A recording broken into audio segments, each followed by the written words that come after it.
ఓం నమో వెంకటేశాయ. ఆధ్యాత్మిక విశేషాలకు స్వాగతం. ముందుగా ప్రధాన అంశాలు. నిత్య పూజలతో కళకళలాడుతున్న నమూనా ఆలయం శ్రీ వెంకటేశ్వర స్వామివారికి పుష్కర భక్తుల నీరాజనం.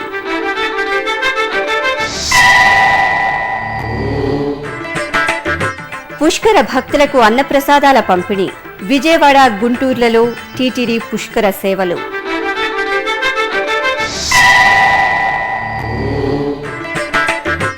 8వ రోజుకు చేరిన కృష్ణా పుష్కరాలు. పుణ్య స్నానాలతో పులకిస్తున్న భక్త గణాలు.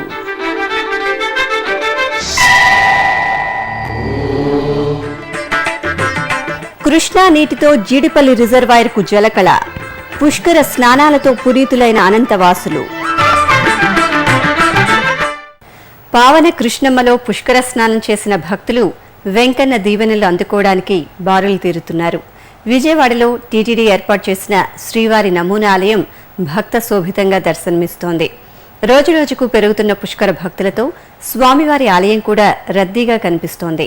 తిరుమల తరహాలోనే నమూనా ఆలయంలోని శ్రీ వెంకటేశ్వర స్వామివారికి అర్చకులు సుప్రభాతం, తోమాల, అర్చన తదితర నిత్య పూజలను ఆగముక్తంగా నిర్వహించి భక్తులకు దర్శన భాగ్యం కల్పించారు. అనంతపురంలోని జీడిపల్లి రిజర్వాయర్కు కృష్ణా జలాలు రావడంతో ఆ ప్రాంతం పుష్కర భక్తుల రద్దీతో ఆధ్యాత్మిక వాతావరణాన్ని సంతరించుకుంది. ఈ రిజర్వాయర్కు చేరుకోవడానికి ఆర్టీసీ ప్రత్యేకంగా బస్సులను ఏర్పాటు చేసింది. పావన కృష్ణానది పుణ్యజలాలు తమ ప్రాంతంలో కూడా పుష్కర కాంతులు వెదజల్లడంపై అనంతపురం జిల్లా వాసులు ఆనందం వ్యక్తం చేశారు. తిరుమల తరహాలోనే కృష్ణా పుష్కరాల్లోనూ టీటీడీ ఉచితంగా అన్నప్రసాద వితరణ నిర్వహిస్తూ భక్తుల ప్రశంసలు పొందుతోంది. ఈ నెల 12వ తేదీ నుంచి ఆంధ్రప్రదేశ్ ప్రభుత్వం ప్రతిష్టాత్మకంగా కృష్ణా పుష్కరాలను నిర్వహిస్తున్న విషయం తెలిసిందే. ఈ నేపథ్యంలో టీటీడీ ఈవో సాంబశివరావు ఆదేశాల మేరకు ప్రతిరోజు 1,00,000 మంది పుష్కర భక్తులకు టీటీడీ అన్నప్రసాద విభాగం అల్పాహారం, అన్నప్రసాదాలను పంపిణీ చేస్తోంది. భక్తులకు అవసరమైన ఆహార పదార్థాలను విజయవాడలోని తిరుమల తిరుపతి దేవస్థానం కళ్యాణ మండపంలో సిద్ధం చేస్తున్నారు. అక్కడి నుంచే విజయవాడలోని 12 ప్రాంతాల్లో, గుంటూరు జిల్లాలో 4 ప్రాంతాల్లో భక్తులకు అన్నప్రసాదాలను అందిస్తున్నారు. కృష్ణా, గుంటూరు జిల్లాల అధికారుల సమన్వయంతో శ్రీవారి సేవకుల సేవలను వినియోగించుకోవడం ద్వారా పుష్కర భక్తులందరికీ టీటీడీ అన్నప్రసాదాన్ని అందజేయగలుగుతోంది. ఇందుకోసం ప్రతిరోజు 10,000 కేజీల బియ్యాన్ని వినియోగిస్తుండగా నిత్యం 12 టన్నుల కూరగాయలను విజయవాడ వాసులు టీటీడీ అన్నదాన విభాగానికి ఉచితంగా అందిస్తున్నారు. 8వ రోజుకు చేరుకున్న కృష్ణా పుష్కరాలతో ఉభయ తెలుగు రాష్ట్రాల్లో సందడి వాతావరణం నెలకొంది. అన్ని ప్రాంతాల్లోని పుష్కర ఘాట్లు భక్తుల పుణ్యస్నానాలతో కళకళలాడుతున్నాయి.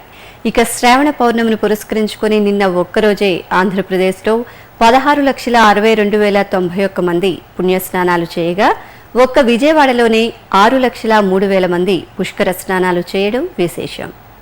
నదీ స్నానం సర్వశ్రేష్టం. అందులోనూ పుష్కర సమయంలో పుణ్యస్నానాలు ఆచరిస్తే ఆ ఫలం తరతరాలకు దక్కుతుందని ఆర్యోక్తి. ఈ నేపథ్యంలో విజయవాడలోని అన్ని ప్రధాన ఘాట్లలో తెల్లవారుజాము నుంచే భక్తుల పుష్కర స్నానాలతో కోలాహలం మొదలైంది. దుర్గాఘాట్, పద్మావతి ఘాట్, పున్నమి ఘాట్, కృష్ణవేణి ఘాట్లలో భక్తులు కృష్ణమ్మకు పసుపు కుంకుమలతో పూజలు నిర్వహించి పుష్కర స్నానాలను భక్తి శ్రద్ధలతో ఆచరించి పితృతర్పణాలు విడిచారు. మరోవైపు కృష్ణా జిల్లా గ్రామీణ ప్రాంతాల్లోని తోట్లవల్లూరు, అయినపూరు, రాముడుపాలెం ఘాట్లలో భక్తులు కుటుంబ సమేతంగా పుష్కర స్నానాలు చేసి దైవ దర్శనం చేసుకున్నారు. ఇక భగవద్ రామానుజాచార్యుల సహస్రాబ్ది ఉత్సవాల సందర్భంగా విజయవాడ సమీపంలోని సీతానగరం ఘాట్లో శ్రీ త్రిదండి చిన్నజీయర స్వామి, రాష్ట్ర దేవాదాయ శాఖ మంత్రి మాణిక్యాలరావులు సమతా స్నానం ఆచరించారు.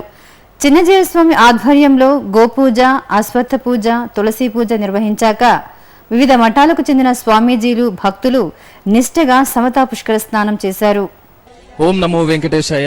రాష్ట్ర ప్రభుత్వం కృష్ణా పుష్కరాలను ఘనంగా నిర్వహిస్తోంది. ఇందులో భాగంగా కృష్ణా పుష్కరాల్లో భాగంగా ఈ రోజు 8వ రోజు మనం సీతానగరం ఘాట్ కు చేరుకున్నాం. ఈ రోజు మనం నిజంగా చాలా పవిత్రమైన రోజుగా చెప్పుకోవాలి. ఎందుకంటే శ్రీ శ్రీ శ్రీ త్రిదండి శ్రీమన్నారాయణ చిన్నజీయర్ స్వామి వారి ఆధ్వర్యంలో ఇక్కడ సమతా స్నానాలను ఆచరించారు భక్తులందరూ కూడా. ఈ సందర్భంగా మనతో పాటు కొంతమంది భక్తులు ఉన్నారు, వారి మనోభావాలను తెలుసుకుందాం. మేము గుంటూరు జిల్లా వినుకొండ నుంచి వచ్చామండి. మాకు ఇది 3వ పుష్కరం అనమాట. మేము స్వామివారి సన్నిధిలో స్నానం చేయడం మాకెంతో ఆనందదాయకంగా ఉంది. మా జన్మ ఫలించినట్టు మేము భావిస్తున్నాము. నా పేరు సునీత, నేను లోకల్. ఇది సెకండ్ టైం పుష్కర రావడం.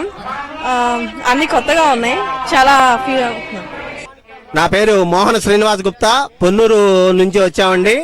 ఈ రోజు ఈ సముద్ర స్నానం చాలా అత్యద్భుతంగా జరిగింది. గత వారంగా మేము ప్రతి ఘాట్లో స్నానం చేస్తున్నాం. ఈ రోజు ఈ స్నానం అత్యంత ఆనందాన్ని, గురువు గారి ఉపదేశంతో ఎంతో ఉత్తేజం పొందాం. మళ్ళీ మిగతా 4 రోజులు కూడా స్నానం చేయాలనే సంకల్పంతో ఉన్నాం. అదేవిధంగా గుంటూరులోని పలు స్నాన ఘట్టాలు పుష్కర శోభతో కిటకిటలాడుతున్నాయి. ప్రధానంగా అమరావతి శ్రీ అమరలింగేశ్వరుడి సన్నిధిలోని బుద్ధఘాట్, జిల్లాలోని తాళాయపాలెం, సీతానగరం పుష్కర ఘాట్లలో భక్తుల సందడి కనిపించింది. అలాగే తెలంగాణ రాష్ట్రంలోని మహబూబ్ నగర్ జిల్లాలోని బీచుపల్లిలో భక్తులు పవిత్ర కృష్ణమ్మలో పుష్కర స్నానాలు ఆచరించారు. ఆంజనేయ స్వామి వారు అనుగ్రహిస్తున్న పుణ్యస్థలం బీచుపల్లి. 8వ రోజుకు చేరుకున్న పుష్కరాలను పురస్కరించుకుని భక్తులు పెద్ద సంఖ్యలో బీచుపల్లి పుణ్యక్షేత్రంలో పుష్కర స్నానాలు చేసి వాయునందనుడి దర్శనం చేసుకున్నారు. ఇప్పుడొక చిన్న విరామం.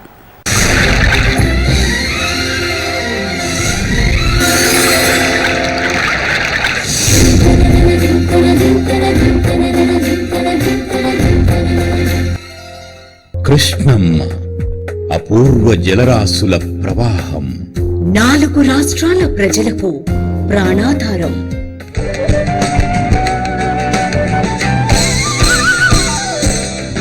ఈ పుణ్యనదిని శ్రీకృష్ణుడి అంశగా ఆరాధిస్తున్న భక్తజనం.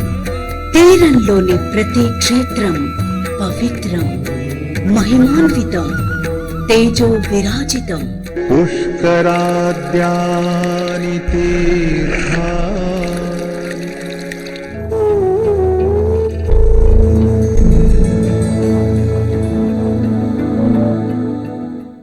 నదీ గమనమున ఎన్నెన్నో జీవజాతులు, అభయారణ్యాలు, అద్భుత జలాశయాలు, అలనాటి రాచరికపు ఆనవాళ్లు. కృష్ణవేణి ఒడిబిట్టలు, ఎందరో కవి దిగ్గజాలు, సంగీత స్రష్టలు, జాతికి స్వతంత్ర్యాన్ని, మూవన్నెల జెండాను అందించిన మహనీయులు. కళలకు కాణాచి ఈ కృష్ణవేణి పుష్కర వాహిని.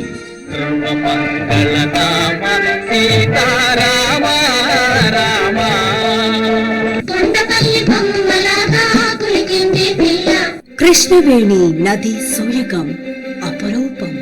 కృష్ణా తీర క్షేత్ర మాహాత్మ్యం ఆచంద్ర తారార్కం. కృష్ణానది పుష్కర వైభవాన్ని మీకందిస్తోంది మీ శ్రీ వెంకటేశ్వర భక్తి ఛానల్.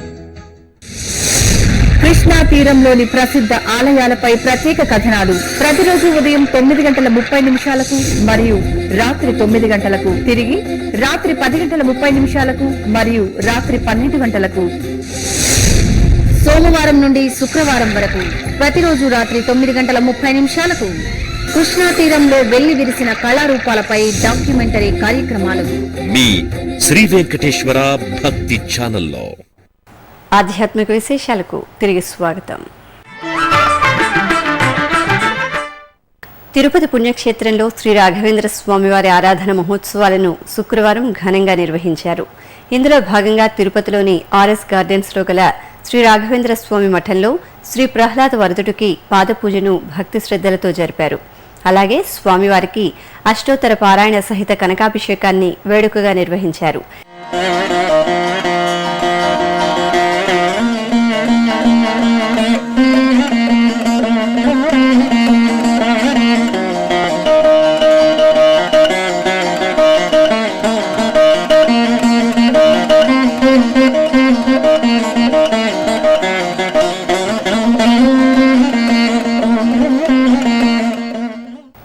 శ్రీకాళహస్తి పుణ్యక్షేత్రానికి సమీపంలోని టీటీడీ అనుబంధాలయమైన తొండమనాడు శ్రీ వెంకటేశ్వర స్వామివారి ఆలయంలో కుంభాభిషేక మహోత్సవాన్ని వైభవంగా నిర్వహించారు. ఇందులో భాగంగా యాగశాలలో పలు వైదిక క్రతువులను ఆగముక్తంగా పూర్తి చేశారు. ఆపై అర్చకులు, వేద పండితులు పవిత్ర కలశ జలాలను ఆలయ ప్రదక్షిణగా తీసుకువచ్చి గోపుర కలశాలను సంప్రోక్షించి శ్రీదేవి భూదేవి సమేత శ్రీ వెంకటేశ్వర స్వామివారికి విశేష ఆరాధనలు జరిపారు. ఈ కార్యక్రమంలో టీటీడీ జేఈఓ పోలా భాస్కర్, ఇతర అధికారులు, భక్తులు పాల్గొన్నారు.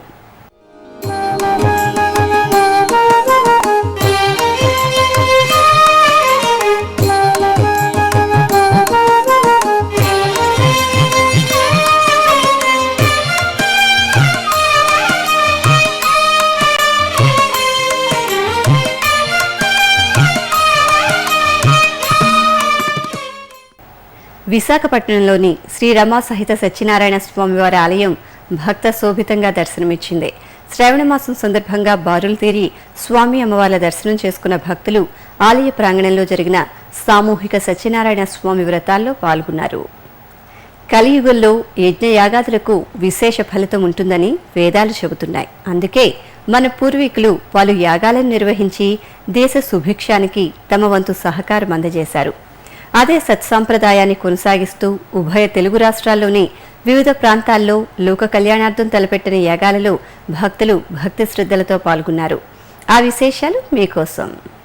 మహబూబ్ నగర్ జిల్లాలోని సుప్రసిద్ధ అష్టాదశ శక్తిపీఠం అలంపూర్ శ్రీ జోగులాంబ ఆలయం అమ్మవారు బాలబ్రహ్మేశ్వరుడి సమేతంగా అనుగ్రహిస్తున్న ఈ పుణ్యస్థలిలో తెలంగాణ ప్రభుత్వం ఆధ్వర్యంలో శతచండీ యాగం ఘనంగా ప్రారంభమైంది. 5 రోజుల పాటు శాస్త్రోక్తంగా జరిగే ఈ యాగంలో ఆ రాష్ట్ర దేవాదాయ శాఖ మంత్రి ఇంద్రకరణ్ రెడ్డి దంపతి సమేతంగా పాల్గొని హోమక్రతువులు నిర్వహించారు. భాగ్యనగరం దిల్సుఖ్ నగర్లోని శ్రీ కనకదుర్గాదేవి ఆలయంలో శ్రావణ పౌర్ణమి వేడుకల్లో భాగంగా చండీ యాగాన్ని వైభవంగా నిర్వహించారు. ఈ సందర్భంగా కలశ పూజ, గణపతి పూజ, పుణ్యాహవాచనం, కంకణధారణ, పూర్ణాహుతి తదితర కార్యక్రమాలతో హోమం పూర్తి చేశారు. చండీ యాగంలో పాల్గొన్న భక్తులు కనకదుర్గమ్మను సేవించి తీర్థప్రసాదాలు స్వీకరించారు. కర్నూలులోని గో సంరక్షణశాలలో శ్రావణమాసం సందర్భంగా గోపూజ విశేష హోమ కార్యక్రమాన్ని వేడుకగా జరిపారు. ఇందులో భాగంగా గోశాలలోని గోమాతలకు ప్రత్యేక పూజలు, ప్రదక్షిణలు చేసి ఆహార పదార్థాలను అందజేశారు. అనంతరం గోశాల ఆవరణలో ఏర్పాటు చేసిన హోమగుండంలో పలు రకాల ఔషధ మూలికలను, హోమద్రవ్యాలను అగ్నిదేవుడికి సమర్పిస్తూ చండీ హోమాన్ని నిర్వహించారు. భక్తులు విశేషంగా ఈ కార్యక్రమంలో పాల్గొని గోమాత ఆశీస్సులు అందుకున్నారు. కర్నూలు జిల్లా మంత్రాలయం శ్రీ రాఘవేంద్ర మఠంలో రాఘవేంద్ర స్వామి 345వ సప్తాహరాత్రోత్సవాలు ఘనంగా ప్రారంభమయ్యాయి. పీఠాధిపతి శ్రీ సుబుధేంద్ర తీర్థ స్వామి ఆధ్వర్యంలో 7 రోజుల పాటు కన్నుల పండుగగా సాగే ఈ ఉత్సవాలలో తెలుగు రాష్ట్రాలతో పాటు కర్ణాటక నుంచి వచ్చిన భక్తులు అధిక సంఖ్యలో పాల్గొంటున్నారు. ఈ సందర్భంగా శ్రీ రాఘవేంద్ర స్వామి సన్నిధిని పలు రకాల పుష్పాలు, విద్యుత్ దీపాలతో శోభాయమానంగా అలంకరించారు. అలాగే మూల బృందావనానికి విశేష ఆరాధనలు జరిపి శ్రీ ప్రహ్లాద వరదరాయునికి తిరుచి, ఊంజల్ సేవలతో పాటు దారు, వెండి, నవరత్న, బంగారు, రథోత్సవాలు, గజవాహన సేవలను నయన మనోహరంగా నిర్వహించారు. ఇప్పుడొక చిన్న విరామం.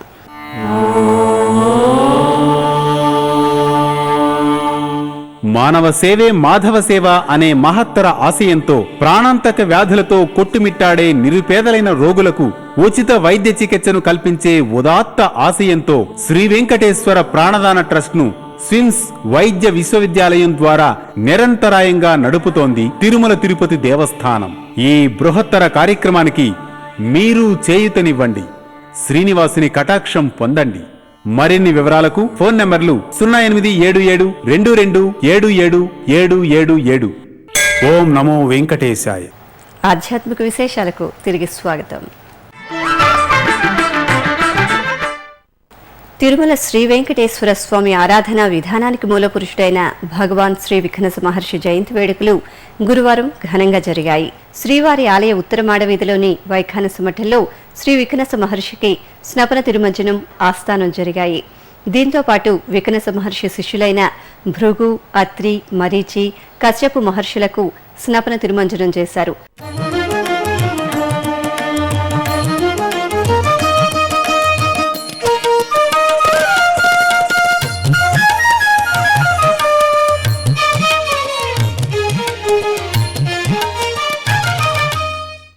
ఇక తిరుమలలోని ఆస్థాన మండపంలో విఘ్నస మహర్షి జయంతిని పురస్కరించుకుని వైఖానస దివ్య సిద్ధాంత వివర్ధిని సభ జరిగింది. ఈ సభలో నిష్ణాత పండితులైన విష్ణు భట్టాచార్యులు, హైగ్రీవ ఆచార్యులు, రాఘవ దీక్షితులు, ధన్వంతరి క్షేత్రం, నారాయణ దీక్షితులు, గోవర్ధన్ సాయి కిరణ్ తదితరులు పాల్గొని శ్రీ విఘ్నస మహర్షి శ్రీవారికి చేసిన నిత్య కైంకర్యాలను గురించి వేద పాఠశాల విద్యార్థులకు తెలియజేశారు. అనంతరం లక్ష్మణాచార్యులు రచించిన శ్రీ వైఖానస వైభవం పుస్తకాన్ని ఆవిష్కరించారు. చిత్తూరు జిల్లా పాకాల మండలం నేండ్రగుంటలో కొలువైన శ్రీ వెంకటేశ్వర స్వామివారి ఆలయంలో అష్టబంధన మహాసంప్రోక్షణ మహాకుంభాభిషేకోత్సవాలు ఘనంగా జరిగాయి. ఈ ఆలయంలో వకుళమాత విగ్రహ ప్రతిష్ఠ సందర్భంగా కుంభాభిషేకోత్సవాలు జరుగుతున్నాయి. ఇందులో భాగంగా విశ్వక్సేన ఆరాధన, పుణ్యాహవాచనం, అగ్నిధ్యానం, కుంభార్చన జరిపారు. కలశ ప్రతిష్ఠ, కలశ పూజలు చేశాక వకుళమాత విగ్రహమూర్తికి ప్రత్యేక పూజలు నిర్వహించారు. అనంతరం ప్రధాన కలశాలను ఆలయ ప్రదక్షిణ చేసి గోపుర శిఖరానికి కుంభాభిషేకం జరిపారు. ఏకశిలా నగరంగా వర్ధిల్లుతున్న కడప జిల్లా ఒంటిమిట్టలో స్వామివారి కళ్యాణోత్సవం నేత్రపర్వంగా జరిగింది. శ్రావణ పూర్ణిమను పురస్కరించుకుని నిర్వహించిన కోదండరాముని కళ్యాణం భక్తుల మనోరథాన్ని ఓలలాడించింది. ఆలయ ప్రాంగణంలోని అందమైన కళ్యాణ వేదికపై ఆదర్శ దంపతులైన సీతారాములను ఆసీనులను చేశారు. సర్వాభరణాలు, పట్టు వస్త్రాలతో అలంకరించి కంకణధారణ, యజ్ఞోపవీత ధారణ, మాంగళ్య పూజలను జరిపారు. మేళతాళాలు, మంగళవాద్య ప్రయుక్తంగా కోదండరాముని కళ్యాణ క్రతువును పూర్తి చేశారు.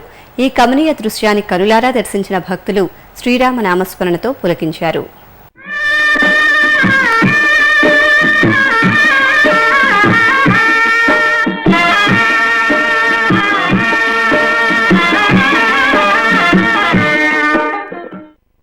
ప్రకాశం జిల్లా ఒంగోలులోని శ్రీగిరి కొండపై కొలువైన శ్రీ వెంకటేశ్వర స్వామివారి ఆలయంలో పవిత్రోత్సవాలు ప్రారంభమయ్యాయి. ఏడాది పొడవునా నిర్వహించిన పూజల్లో తెలిసి తెలియక జరిగే దోషాల పరిహారార్థం నిర్వహించే ఉత్సవాలే పవిత్రోత్సవాలు. ఈ సందర్భంగా పంచగవ్యారాధన, అకల్మష హోమం, పంచగవ్యాధివాసం, క్షీరాదివాసం, జలాధివాసం, శయనాదివాసం, నివేదన తదితర పూజలు నిర్వహించారు. తిరుమలలో జరిగిన సాంస్కృతిక కార్యక్రమాల సమాహారం కళా నీరాజనంలో వీక్షిద్దాం.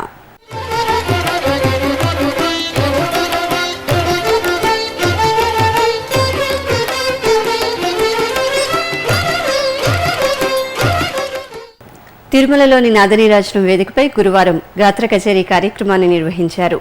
చెన్నైకి చెందిన టీవీ రాంప్రసాద్ ఆలపించిన పలు సంకీర్తనలు భక్తులకు వీణుల విందు చేశాయి.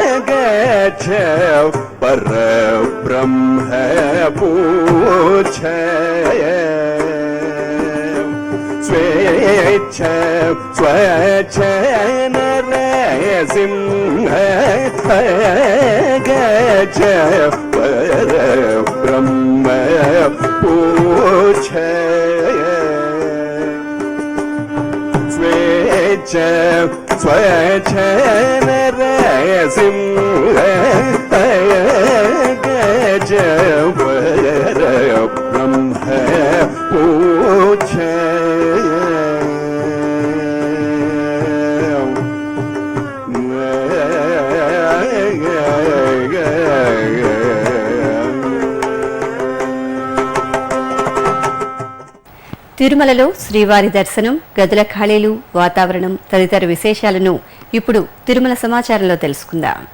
ఇప్పటిదాకా 23,000 మంది భక్తులు శ్రీవారి దర్శనం చేసుకున్నారు.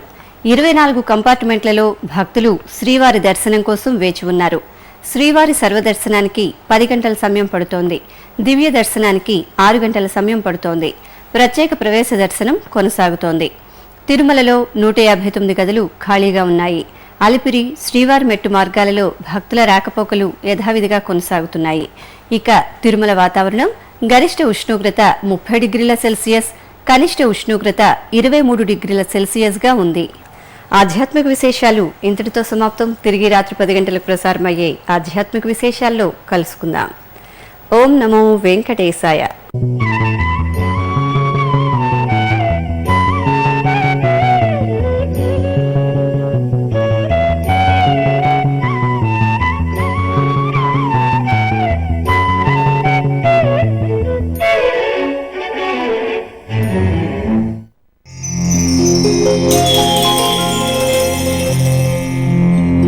Thank you.